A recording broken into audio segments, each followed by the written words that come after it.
Hello and welcome to the second in the series of what I'm calling story snippets. And this is part two of my What Do You Want to Do When You Grow Up story. Now, in the first part, I talked about how concerned I was about the difficulty that teenagers have making this decision, and I talked about the first story or the first thing that I crossed off my list of what I wanted to do when I grew up.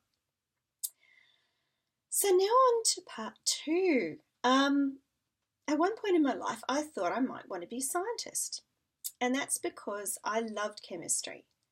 Loved chemistry. It was so interesting. You could mix things together and they'd make a nasty smell, or it'd go hot, or it would go cold, or it would fizz, and it was just great. And that still kind of fascinates me. You know, when you put Aspro Clear or whatever into a glass and it all fizzes up and causes the carbon dioxide, or you use one of those heat packs where you break the little pouch and it gets hot, and I always think, oh gosh, that's so cool. I wonder how that does that. So one day in chemistry class, we were actually talking about any of us who wanted to be a scientist, and I put my hand up and said, yeah, I think it'd be good to be a scientist.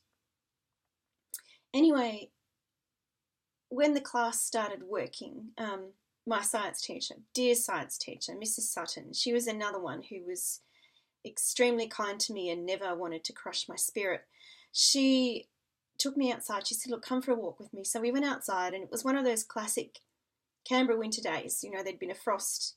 It was still quite chilly, but the sun was really brightly shining, and it was a beautiful day. And we went out and we sat on one of those old-fashioned schoolyard wooden benches. And she said, oh, you know, Amanda, she said, I'm so proud of you. I'm so proud of everything that you've achieved over the last, 3 years in science. You know, you've tried stuff that, we didn't think you could do, and you've done all sorts of stuff, and, I'm so proud of you. And I thought, oh, this is very nice, but why have you taken me outside to tell me this? And then she took my hand and she said, look, but, I really don't think you can be a scientist, and please don't be upset, but I really don't think you can be a scientist. And I said, why is that? And she said, well, the experiments they do are much more complicated than the ones that we're doing in class, and you won't have your itinerant teacher there to help you measure things, and the chemicals they use are so much stronger, and I really don't think at this point in time that you could be a scientist when you grow up. So I crossed that one off the list. I wasn't too concerned about that. It was just a thought that had popped into my head. Oh, I could be a scientist. That could be fun.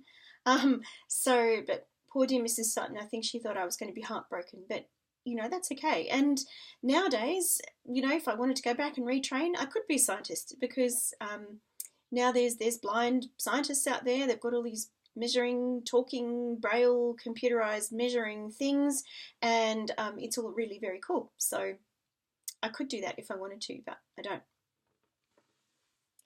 So, as I said before, if you don't know what you want to do when you grow up, PM me and I can help you find out.